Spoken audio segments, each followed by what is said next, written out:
बिस्मिल्लाहिर्रहमानिर्रहीम। अस्सलाम वालेकुम। मैं हूं एडवोकेट मोहम्मद इशफाक और आप देख रहे हैं मेरा यूट्यूब चैनल।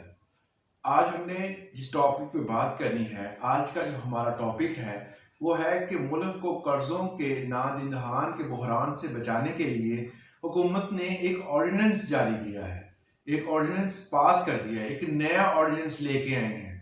वो कौन सा ऑर्डिनेंस है? उस ऑर्डिनेंस की बिना पर ये मुल्क पाकिस्तान की किसी भी अमलाक को किसी दूसरी रियासत को भेज सकते हैं।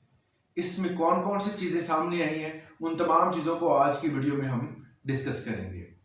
मुल्क पाकिस्तान के नादिनहान के बहरान से बचाने के लिए पाकिस्तानी काबीना ने जुमरात के रोज़ intergovernmental commercial transaction ordinance 2022 के नाम से एक ऑर्डिनेंस जारी किया और काबीना ने इस ऑर्डिनेंस की मंजूरी भी दे दी। और मुल्क की असासे की फरोख्त के हवाले से इसमें वाज़ेह तौर पर बताया गया है कि वफाकी काबीना ने मुल्की असासे और दीगर मुल्क ममालिक को फरोख्त करने का बिल जो है वो मंजूर कर लिया गया है। हुकूमत ने एक ऑर्डिनेंस की मंजूरी दे दी है जिसके मुताबिक दिवालिया का बयानिया बनाकर मुल्क के जो असासे हैं नहायत उजरत में बेचे जा रहे हैं। किसी भी सूबे के किसी की जगह पर मौजूद कोई भी असासा होगा, उसको हुकूमत पाकिस्तान जो हुकूमत मौजूदा होगी वो इस ऑर्डिनेंस के तहत जो है वो किसी भी हिस्से को बेच सकती है किसी दूसरी रियासत को। ये पाकिस्तान की बात नहीं हो रही, पाकिस्तान के बाहर जो दूसरी रियासतें हैं उनको ये तमाम जो है हमारी ज़मीन, हमारे असासे, हमारे एसेट्स बेच सकती हैं। इस ऑर्डिनेंस के मुताबिक इन असासों को बेचने के लिए किसी भी प्रोसीजर को, किसी रेगुलेशन की कोई पाबंदी ना होगी। कोई प्रोसीजर नहीं बनाया गया, कोई किसी किस्म का कोई रूल्स एंड रेगुलेशन नहीं है। हुकूमत पाकिस्तान अपने मफादात को मद्देनजर रखते हुए इन असासों को बेच सकती है। इस ऑर्डिनेंस के तहत वफाकी हुकूमत को यह अख्तियार हासिल होगा कि वो जब चाहे किसी भी सूबे की ज़मीन को गैर मुल्की रियासत के हवाले कर सकती है। इस ऑर्डिनेंस में एक और चीज़ जो वाज़ा की गई है कि ऑर्डिनेंस के मुताबिक किसी भी अदालत में असासों की फरोख्त के हवाले से कोई दूसरा बंदा जो है वो ना दरख्वास्त दे सकता है, ना अदालत इस पर समाअत कर सकती है। नए ऑर्डिनेंस के मुताबिक पाकिस्तान का कोई भी तहकीकी अदारा असासों की फरोख्ती के बाबत में तहकीकात करने का मजाज नहीं है।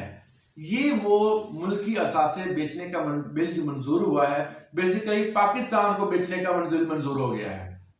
इस बिल में कोई भी हुकूमत, चाहे वो किसी भी जमात की है, वो कुछ भी किसी भी एसेट को हमारे पाकिस्तान के किसी भी हिस्से को बेच सकती है। उसके खिलाफ कोई भी अदारा कार्रवाई नहीं करेगा। वो कितने का बेचेगी, क्या करेगी, इस हवाले से किसी भी बंदे को वो जवाबदेह नहीं है। ये इस जुमेरात को जो पीछे गुजर गई है, इस बिल की मंजूरी की गई और इसकी जो एक बेस बनाई गई है वो है कि जी हम बहरान के बिल्कुल भी करीब हैं।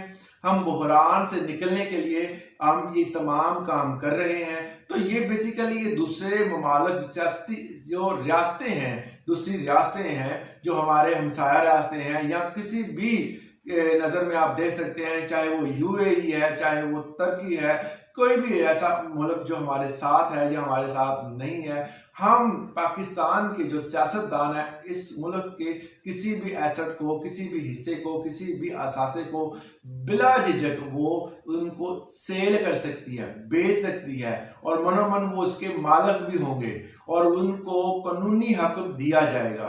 तो ये तमाम चीज़ें इस हमारे मुल्क पाकिस्तान के एसेट्स को बेचने के लिए वो जो ऑर्डिनेंस पास किया गया है जो जुमेरात वाले दिन, और उस पर अभी तक जो हमारे सदर साहब का सिग्नेचर जो है वो नहीं आया।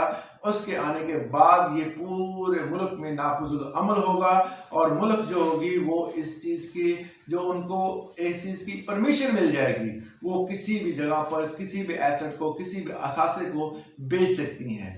ये हमारी कानूनी तौर पर आपको इस चीज़ को समझाने के हवाले से वीडियो बनाई गई है कोई किसी किस्म का जो है वो बयानिया ऐसा नहीं है जिसमें इख्तलाफ पाया जाए। हम सिर्फ अपनी राय देते हैं और कानून को समझाने की कोशिश करते हैं। किसी भी किस्म का, किसी भी जमात के किसी भी हवाले से हमारा किसी किस्म का कोई इख्तलाफ नहीं है, मगर मुल्क पाकिस्तान की सालमियत हमारे लिए सबसे अहम है। और मुल्क पाकिस्तान में जो भी नया कानून बनता है उस कानून को आवाम तक पहुंचाना, एक कानूनदान की हैसियत से आवाम तक उसको पहुंचाना और उसको समझाना कि ये कानून बनाया किस लिए गया है, इसमें किस बंदे के कितने अख्तियारात होंगे और कौन सा बंदा कितने अख्तियारात इस्तेमाल कर सकता है और कौन सा कानून मुल्क पाकिस्तान के हवाले से एक बेहतर साबित होगा। ये इस हवाले से हम अपनी राय देते हैं। हम अपनी सिर्फ राय दे सकते हैं, हम कोई भी ऐसा काम नहीं करते जिसके मुल्क की सालमियत को नुकसान पहुंचे। उम्मीद करता हूं इस लेक्चर से, इस ऑर्डिनेंस के हवाले से, जो कि पहले सदारती ऑर्डिनेंस आते थे, अब जो है वो इनकी कबीना ने जो ऑर्डिनेंस पास किया है उस वाले से मैंने आपको आगाही देनी थी। तो उम्मीद करता हूं इससे आपको जरूर फायदा हासिल होगा। आज के लिए इतना ही, इजाजत दें। अल्लाह हाफिज।